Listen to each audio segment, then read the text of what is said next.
علیکم ورحمۃ اللہ وبرکاتہ۔ نحمده ونصلی علی رسولہ الکریم، اما بعد فاعوذ باللہ من الشیطان الرجیم، بسم اللہ الرحمن الرحیم، رب اشرح لی صدری ویسر لی امری واحلل عقدۃ من لسانی یفقہوا قولی۔ فصل 40، اللہ اور مخلوق کے درمیان دوریاں اور قربتیں۔ دوریاں یعنی فاصلے، اور قربتیں یعنی قرب کا ہونا، نزدیکی کا ہونا، کلوزنس۔ معاصی یعنی گناہوں کی ایک سزا یہ بھی ہے کہ اللہ اور بندوں کی نگاہ میں گناہگار کی جاہ و منزلت اور عزت و کرامت ختم ہو جاتی ہے۔ مثلاً آپ ایک شخص کو بہت ریگارڈ دیتے ہیں، اس کی بہت عزت کرتے ہیں، احترام کرتے ہیں کہ وہ آپ میں عمر میں بڑا ہے یا علم میں بڑا ہے یا مرتبے میں بڑا ہے، لیکن جب آپ اس کو اپنی عمر، علم، مرتبے کے خلاف کوئی کام کرتے دیکھتے ہیں، اور خصوصاً اگر وہ کام اللہ کی نافرمانی کا ہو، تو آپ کے دل کی کیفیت کیا ویسے ہی رہتی ہے جو اس سے پہلے تھی؟ نہیں ہوتی نا۔ چاہے آپ زبان سے نہ بھی اظہار کریں، منہ سے کچھ بھی نہ کہیں، لیکن یہ ایک حقیقت ہے کہ جب انسان اللہ کی بات کی عزت نہیں کرتا، اللہ کی بات کو ویلیو نہیں دیتا، اس کا احترام نہیں کرتا، یعنی اس پر عمل نہیں کرتا، تو پھر نہ اللہ کی نگاہ میں اس کی کوئی وقت رہتی ہے اور نہ بندوں کی نگاہ میں۔ مثال کے طور پر ایک لڑکی ہے، بہت اس نے حجاب کیا ہوا ہے اور بظاہر وہ بہت باوقار نظر آ رہی ہے، لیکن آپ دیکھتے ہیں کہ وہ کسی دکان پر گئی ہے اور جو دکاندار ہے اس کے ساتھ بہت ہنس ہنس کے باتیں کر رہی ہے، بہت فرینک ہو کر، ہنسی مذاق کے انداز میں، اور اس کا کہکہا بھی سنائی دے رہا ہے۔ آپ کے دل میں کیا خیال آئے گا اس کے بارے میں؟ انہوں نے ایک مثال بیان کی کہ انہوں نے ایسے ہی ایک لڑکی کو دیکھا تھا، اس نے ان کو نہیں پہچانا کہ انہوں نے فرسٹ ٹائم نقاب پہنا تھا شاید، لیکن وہ لڑکی حجاب میں تھی، نقاب میں تھی، اور دکاندار کے ساتھ غیر ضروری قسم کی باتیں کر رہی تھی، اور دکاندار بھی اس کے ساتھ ہنس ہنس کے بات کر رہا تھا۔ تو ان کو ایک دھچکا سا لگا۔ یہ تو ایک مثال ہے، لیکن جب بھی کوئی لڑکی حجاب نقاب پہن کر مردوں کے ساتھ فضول گفتگو کرتی ہے، بلا ضرورت ہنسی مذاق کرتی ہے، تو وہ دین کا ایک نہایت غلط اور نہایت تکلیف دہ منظر پیش کرتی ہے، ایک بہت غلط نمونہ پیش کرتی ہے اور تکلیف دہ صورت ہوتی ہے۔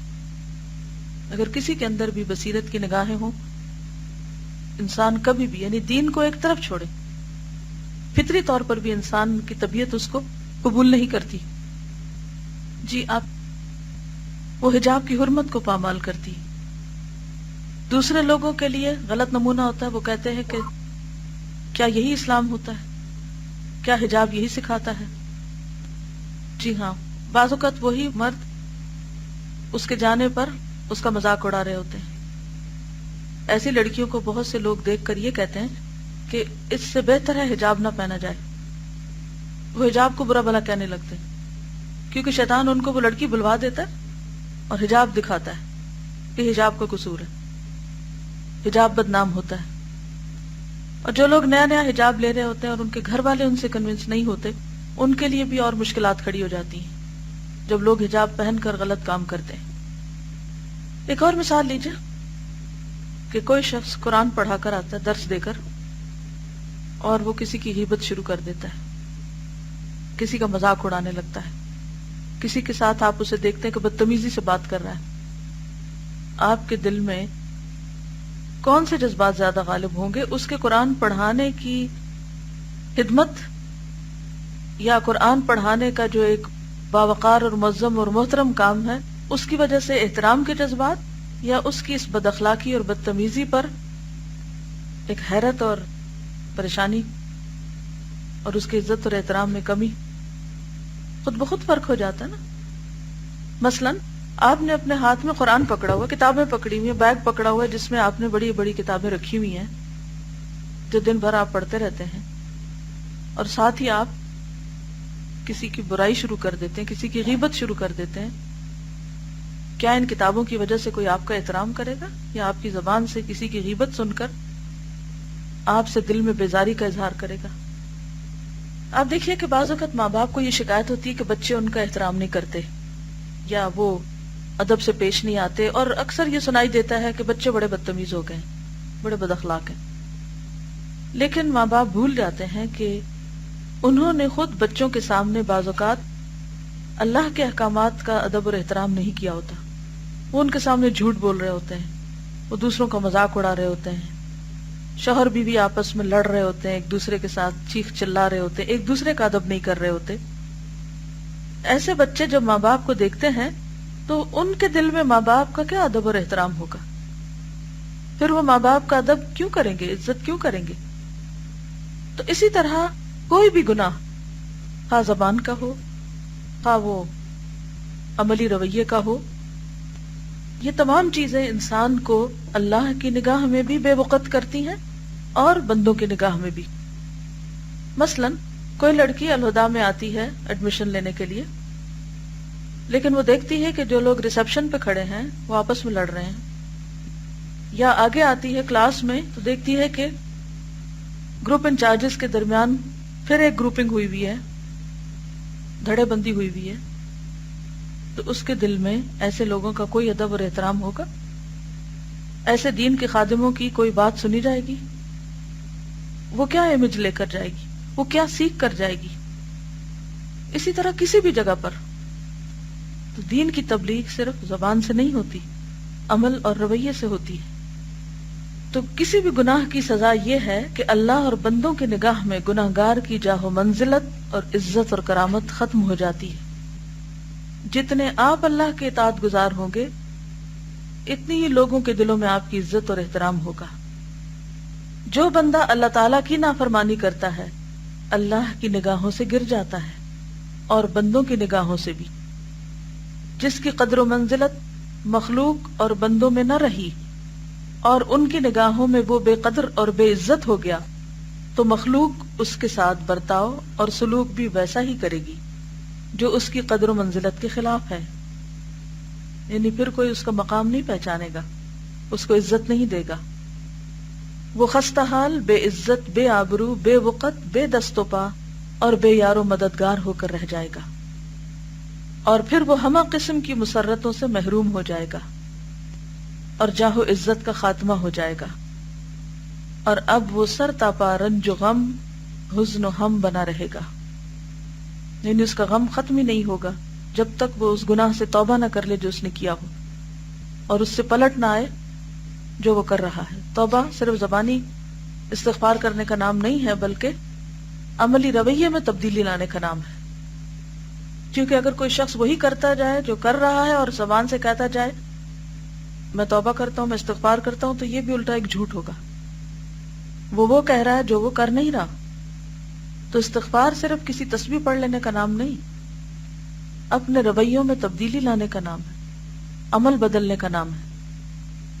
اس کی زندگی کی تمام ساعتیں اور سارے لمحے فرحت و مسرت سے خالی ہوں گے. بس اگر شہوت کا نشہ اسے بدمست نہ کر دیتا تو اسے پتہ چلتا کہ شہوت رانی اور شہوت کی لذت اندوزی کے مقابلے میں معصیت و نافرمانی کے یہ مصائب و آلام کس قدر دلدوز اور دردناک ہیں. یعنی ایک طرف گناہ سے ملنے والی لذت اور دوسری طرف گناہ کے نتیجے میں آنے والا درد، تکلیف اور مسائل، دونوں میں سے کیا دیر پا ہے؟ کیا دیر پا ہے؟ درد، تکلیف، مسائل، غم، حزن و ملال، پریشانی. خدائے ذوالجلال و ذوالجبروت کی یہ بڑی نعمت اور اس کا زبردست انعام ہے کہ وہ اپنے کسی بندے کا ذکر خیر عام کر دے، دنیا میں اس کے نام کو بلند کر دے، اور اس کی جاہ و منزلت، قدر و عظمت، عزت و مقبولیت اور اس کا ذکر جمیل اور شہرت اس قدر بڑھا دے کہ کسی دوسرے کو حاصل نہ ہو سکے. نیک کام کرنے کا یہ دنیاوی فائدہ ہے. اس کا یہ مطلب نہیں کہ انسان نیکی شہرت کی خاطر کرے، لیکن جب انسان جتنا زیادہ اللہ کے لیے خالص ہوتا جاتا ہے، جتنا زیادہ اس کی اطاعت کا حریص ہوتا ہے، اللہ تعالی دنیاوی انعام کے طور پر، جس طرح حدیث میں بھی آتا ہے تلک بشرا عاجلہ للمؤمن، کہ دنیا میں اگر کسی کے کام کی کوئی تعریف ہوتی ہے تو آپ صلی اللہ علیہ وسلم کے الفاظ کے مطابق یہ مومن کو جلد ملنے والی خوشخبری ہے. یہ آخرت کے انعام سے پہلے دنیا میں انعام ملنے لگتا ہے. چنانچہ اللہ تعالیٰ کا ارشاد ہے وَاذْكُرْ عِبَادَنَا إِبْرَاهِيمَ وَإِسْحَاقَ وَيَعْقُوبَ أُولِي الْأَيْدِي وَالْأَبْصَارِ إِنَّا أَخْلَصْنَاهُمْ بِخَالِصَةٍ ذِكْرَ الدَّارِ. سورۃ صاد 45 اور 46 آیا. اور اے پیغمبر صلی اللہ علیہ وسلم ہمارے بندوں ابراہیم اور اسحاق اور یعقوب کو یاد کرو، یعنی ان کا ذکر خیر کرو، ان کی مثال سامنے رکھو. وہ ہاتھوں اور آنکھوں والے تھے، ہم نے انہیں خاص یاد آخرت کے لیے منتخب فرمایا تھا. ہم نے ان کو چن لیا تھا، خالص کر لیا تھا. کس وجہ سے؟ ایک خاص چیز کی وجہ سے، اور وہ خاص چیز تھی گھر کی یاد، آخرت کی یاد. اللہ تعالیٰ نبی صلی اللہ علیہ وسلم کے سامنے 3 پیغمبروں کا ذکر کر رہے ہیں، ایک باپ، پھر اس کا بیٹا اور پھر اس کا بیٹا، یعنی ایک جنریشن ہے، یعنی اولاد کے ذریعے ذکر خیر جاری ہے. کیا وجہ تھی؟ 3 خاص باتوں کا ذکر کیا گیا، ان کی 3 کوالٹیز کا ذکر کیا گیا. نمبر 1 اولی الایدی، ہاتھوں والے تھے. ہاتھ تو سب کے ہوتے ہیں، لیکن ان کے ہاتھوں کی تعریف کیوں کی گئی؟ کیونکہ انہوں نے اپنے ہاتھوں سے اچھے اچھے کام کیے. مثلا ابراہیم علیہ السلام نے اللہ کا گھر بنانے کے لیے اپنے ہاتھوں سے اینٹوں کو ڈھویا، پتھر کاٹے اور اٹھا کر سر پہ رکھے اور دیوار چن دی، پوری عمارت بنا دی، اللہ کا گھر بنایا. پھر اس کے بعد اس گھر کو صاف کیا اللہ کے حکم کے مطابق. جب اللہ سبحانہ وتعالیٰ نے فرمایا طہر بیتی للطائفین والعاکفین والرکع السجود، یہ دونوں کام، عمارت کی تعمیر اور عمارت کی صفائی، کس سے ہوتے ہیں؟ ہاتھوں سے. آج ہم میں سے کتنے لوگ ہیں جو اس کام کو بھی عبادت سمجھتے ہیں اور ان کے نزدیک یہ کام قابل تعریف ہو؟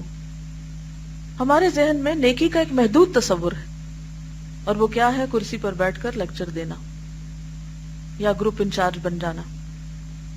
اور باقی کام جو ہاتھوں سے کیے جاتے ہیں، چاہے وہ قلم سے لکھنے کا ہو، چاہے وہ کی بورڈ پہ ٹائپ کرنے کا ہو، چاہے وہ جھاڑو لگانے کا ہو، چاہے وہ ہانڈی میں چمچ ہلانے کا ہو یا صفائی کرنے کا ہو، وہ کام ہمارے نزدیک عموماً نیکی کا کام نہیں ہوتے. اسی وجہ سے دین کا کام زیادہ پھیلتا بھی نہیں، کیونکہ سارے لوگ ایک محدود کام کرنا چاہتے ہیں، اس سے آگے بڑھنا نہیں چاہتے. کوئی کرسی اٹھانے کو تیار نہیں، کوئی چادر بچھانے کو تیار نہیں. اس طرح کے کام عام طور پر لوگ اپنی شان کے خلاف سمجھتے ہیں. وہ شان اور عزت کس میں سمجھتے ہیں؟ سٹیج پر بیٹھنے کو. یہاں اللہ سبحانہ وتعالیٰ نے یہ تو نہیں فرمایا کہ ان کو یاد کرو کیونکہ وہ سٹیج پہ بیٹھا کرتے تھے، وہ بڑا عالی شان کام کرتے تھے، لمبی تقریریں کیا کرتے تھے. کیا صفت بیان کی؟ ہاتھوں والے تھے، ہاتھوں سے کام کرتے تھے. ہم میں سے کتنے لوگ ایسی نیکیوں کے حریص ہوں کہ ہمارے ہاتھوں سے بھی کوئی کام نکلے، ہم بھی ان ہاتھوں کو اللہ کے راستے میں استعمال کریں اور خوشی سے کریں، اور اس کو اپنی عزت اور شان کے خلاف نہ سمجھیں. دوسری صفت والابصار، نگاہوں والے، آنکھوں والے. آنکھیں بھی سب کی ہوتی ہیں. یہاں کون سی آنکھیں مراد ہیں؟ دل کی آنکھیں، بصیرت کی نگاہیں، عبرت کی نگاہیں، سیکھنے والی آنکھیں، جو کسی بھی کام کے انجام کو دیکھتی ہیں، جو آگے تک دیکھتی ہیں. شارٹ سائٹڈ نہیں، فار سائٹڈ، دوربین نگاہیں جو غور و فکر کرنے والی ہیں. جیسے ابراہیم علیہ السلام نے کیا کیا تھا؟ کائنات میں غور و فکر، ستارے کو دیکھا، چاند کو دیکھا، سورج کو دیکھا. ایک ریشنل تھنکنگ تھی ان کی. یعنی ہر چھوٹی اور بڑی مثال سے انسان سیکھے، اچھے تجربات سے بھی سیکھے اور برے تجربات سے بھی سیکھے. اور ابھی بات ہوئی تھی نا کہ لوگ اپنے عمل سے دین کی غلط مثال پیش کرتے ہیں. خواہ وہ حجاب میں ہو یا وہ غیبت اور بد اخلاقی کا مظاہرہ کر رہے ہو یا کوئی اور. تو اس میں دل کی نگاہیں رکھنے والے اپنے لیے سبق لیتے ہیں. جیسے لقمان حکیم سے کسی نے پوچھا کہ حکمت کہاں سے سیکھی، تو اس نے کہا احمقوں سے. جب میں کسی کو غلط کام کرتے دیکھتا تو میں اپنے ساتھ عہد کرتا کہ مجھے یہ نہیں کرنا. عقل مند وہ ہوتا ہے. اور تیسری خاص چیز آخرت کی یاد. ہر وقت ان کے سامنے انجام رہتا تھا. وہ دنیا میں نہیں جنت میں جیتے تھے. آخرت کی یاد ان کے دل میں ہر دم رہتی. انا اخلصناہم بخالصۃ ذکر الدار. جب تک کسی کے دل میں صحیح معنوں میں آخرت کی یاد نہ ہو، وہ شخص کبھی بھی ہمبل نہیں ہو سکتا، اس کے اندر تواضع نہیں ہو سکتی. بہت سے لوگ دین پڑھتے پڑھاتے ہیں لیکن پھر بھی ان کے سامنے دنیا کی اٹریکشن آخرت کے مقابلے میں زیادہ ہے. وہ صرف ان لوگوں کی اہمیت دیتے ہیں جو دنیاوی اعتبار سے کچھ اہمیت رکھتے ہیں. معمولی لوگ ان کے لیے کوئی حیثیت نہیں رکھتے، ان کی طرف وہ توجہ نہیں کرتے. جبکہ دین میں اصل عزت کس کی ہے؟ جس کے اندر تقویٰ ہے. عبس وتولی ان جاءہ الاعمی. اللہ نے اپنے حبیب کو بھی نہیں چھوڑا. تو کتنی ہی مرتبہ ہم ایسے غلط کام کر رہے ہوتے ہیں کہ ہم آخرت کو بھلا کر دنیا کی رونق، دنیا کی شان و شوکت، لوگوں کا دنیاوی سٹیٹس دیکھتے رہتے ہیں اور اس پہ ان کو پرکھتے ہیں اور اس کے مطابق ان کو عزت یا اہمیت دیتے ہیں. انا اخلصناہم بخالصۃ ذکر الدار. یہ ذکر الدار جو تھی وہ آخرت کے لیے جیتے تھے، آخرت کے لیے کام کرتے تھے، اور اللہ نے ان کو دنیا میں شہرت دے دی. وہ دنیا کی شہرت کے پیچھے بھاگنے والے نہیں تھے. وہ دنیا والوں کی نگاہوں میں مقام بنانے کے لیے تگ و دو نہیں کر رہے تھے. وہ آخرت میں اجر پانے کے لیے سب کچھ کر رہے تھے. تو اللہ نے ان کو دنیا میں بھی عزت سے نوازا. یعنی ان پیغمبروں کو ہم نے ایک مخصوص خصوصیت سے نوازا اور ان کے ذکر جمیل کو ہم نے جہاں میں عام کر دیا. حقیقت یہ ہے کہ حضرت ابراہیم خلیل اللہ علیہ الصلاۃ والسلام نے بارگاہ خداوندی میں لسان صدق سے ذکر جمیل کی دعا کی تھی. اس دعا کی مقبولیت کا یہ ثمر تھا کہ آپ کا ذکر جمیل رہتی دنیا تک ہر خاص و عام میں جاری رہے گا. قرآن حکیم میں یہ دعا اس طرح منقول ہے: وَاجْعَلْ لِي لِسَانَ صِدْقٍ فِي الْآخِرِينَ. سورۃ الشعراء. اور آنے والی نسلوں میں میرا ذکر خیر جاری رکھ. ذکر خیر کی انسان کو فکر کیوں ہوتی ہے اور کس حوالے سے؟ کیا سیلف پروجیکشن مقصود ہے؟ نہیں. کہ یا رب، جیسے زندگی میں دوسروں کے لیے ہدایت کا ذریعہ ہوں، مرنے کے بعد بھی میرے کام اور میرے نام کے ذریعے لوگوں کو روشنی ملتی رہے. انہیں اپنی ذات کو نمایاں کرنے کی فکر نہیں تھی، یا اس کے لیے وہ تگ و دوڑ نہیں کر رہے تھے. جیسے اپنی زندگی میں ہمیں فکر ہوتی ہے نا کہ ہماری بدنامی نہ ہو، کہ دین بدنام ہوگا، ہمارے ساتھ دین لگا ہوا ہے، ہم دین کے نمائندے ہیں کہیں بھی ہوں. یہی فکر ہمیں مرنے کے بعد بھی رہنی چاہیے کہ مرنے کے بعد ہمارے بچے، ہماری نسلیں، آنے والے لوگ کس نام اور کس کام سے ہمیں یاد کریں گے. کون تھے ہم، کیا کرنے والے تھے ہم. ہر شخص کی ایک پہچان ہوتی ہے نا، یا نہیں؟ عام طور پر لوگوں کی پہچان ان کے پیشوں کے حوالے سے ہوتی ہے. مثلا فلاں لوہار ہے، نجار ہے، بزاز ہے، مختلف نام لگ جاتے ہیں لوگوں کے ان کے پیشے کے اعتبار سے. کوئی ڈاکٹر ہے، کوئی انجینئر ہے آج کی زبان میں. اسی طرح مختلف لوگوں کے بارے میں آپ کا ایک امپریشن ہوتا ہے، اور یہ ایک بہت بڑی حقیقت ہے جس سے آپ بھاگ نہیں سکتے کہ آپ کا نام آتے ہی، آپ کا ذکر آتے ہی لوگوں کے ذہن میں ایک مخصوص امیج آ جاتا ہے کہ آپ کون ہیں، آپ کیا کرتے ہیں، آپ جو کچھ بھی ہوتے ہیں. آپ اپنے اعمال سے بھاگ سکتے ہی نہیں. جو آپ کرتے ہیں اس کے مطابق آپ کا امپریشن بنتا ہے، آثار بنتے ہیں. اگر وقتی طور پر کسی پہ غلط امپریشن بن بھی جائے تو آپ کے اچھے عمل اس امپریشن کو درست کر دیتے ہیں. لیکن اگر آپ کی نیت خراب ہے، رویہ خراب ہے، دل میں کسی کے لیے بغض رکھا ہوا ہے، حسد رکھا ہوا ہے، تو وہ آپ کے انداز، آپ کی بات، آپ کے طریقوں سے ضرور جھلک کے رہے گا، چھلک کے رہے گا. یہ ہو نہیں سکتا کہ آپ کے اندر کچھ ہو اور وہ زبان سے یا رویے سے ظاہر نہ ہو، اور وہی آپ کی پہچان بن جاتی. جس دل میں اللہ کی محبت چھلکتی وہ لازماً دوسروں کو محسوس ہو جاتی. تو ہم سب کو اس کی فکر نہیں کرنی چاہیے کہ لوگ کیا ہمیں کہہ رہے ہیں اور ہمارا امپریشن کیا ہے.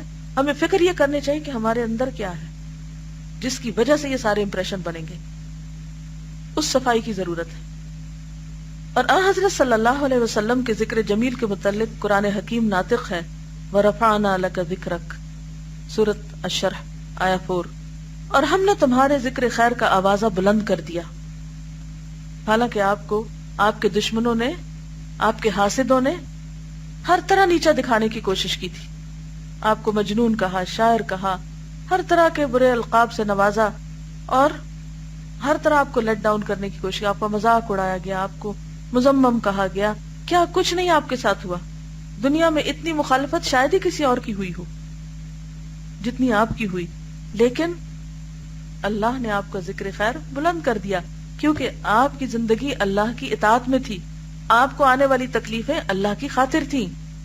ان تکلیفوں کی وجہ سے آپ نے اپنا کام نہیں چھوڑا، اپنے مشن سے وہ نہیں موڑا، اس میں کمزوری نہ آنے دی، اس میں کوئی سستی نہ دکھائی، چاہے مشکل کتنی بھی بڑی تھی. تو اس صبر کا اجر اس شکل میں آپ کو ملا وَرَفَعْنَا لَكَ ذِكْرَكَ. پس وہ لوگ جو رسولوں کی اتباع اور پیروی کرتے رہے، ان کو بھی ان کی اطاعت اور پیروی، مطابقت اور فرما برداری کے مطابق ذکر جمیل اور ذکر خیر، جاہ و منزلت کا حصہ حاصل ہوگا. یعنی جو پیغمبروں کے جتنے قریب ہوگا، جو سنت کے جتنے قریب ہوگا، جو آپ کے مشن کے جتنے قریب ہوگا، اس کو اتنا ہی زیادہ ذکر جمیل اور ذکر خیر میں سے حصہ ملے گا. بالکل. اور کتنا غور و فکر کر کے انہوں نے دوسروں کی آنکھیں کھولی. کتنی بڑی خدمت ہے. یعنی آپ دیکھیں کہ اللہ تعالیٰ بس ذریعہ بنا دیتا ہے نا، ایک چھوٹی سی ایفرٹ کو ذریعہ بنا دیتا ہے. اس وقت الحمدللہ جو ہم نے 5000 کتابوں کا پہلا وہ چھپوایا تھا لاٹ، وہ سب ختم ہو چکا ہے. اس کا مطلب یہ کہ 5000 کتابیں اگر اس میں سے چند لوگ نہیں بھی پڑھ رہے تو میجورٹی کسی نہ کسی طریقے سے اس کو پڑھ رہی ہے، اور اگر نہیں بھی پڑھ رہی تو کم از کم کتاب کا نام پتہ چل گیا، کہیں نہ کہیں کھول کے دیکھیں گے ضرور. تو یہ کیا ذکر جمیل نہیں؟ اور کیا دل سے دعائیں نہیں نکلتی جب ہم تنہائی میں غور و فکر کر رہے ہوتے ہیں اپنے اعمال پہ اور اپنے طریقوں پر اور اپنی اصلاح کی فکر کر رہے ہوتے ہیں. انہوں نے یہ سوچ کے تھوڑی کتاب لکھی تھی کہ 700 سال بعد کچھ لوگ پھر اس کتاب کو پڑھیں گے تو میرا نام بلند ہوگا. ایک بندے کے سوال کا جواب دیا تھا نا، اور حقیقی خیرخواہی کے ساتھ. اچھا، ہمارے سامنے کوئی اپنا مسئلہ لا کے بیان کرے تو ہم عموماً کیا کرتے ہیں؟ دائیں بتاتے ہیں، بائیں بتاتے ہیں. تمہیں پتا فلاں شخص کیا کر رہا ہے؟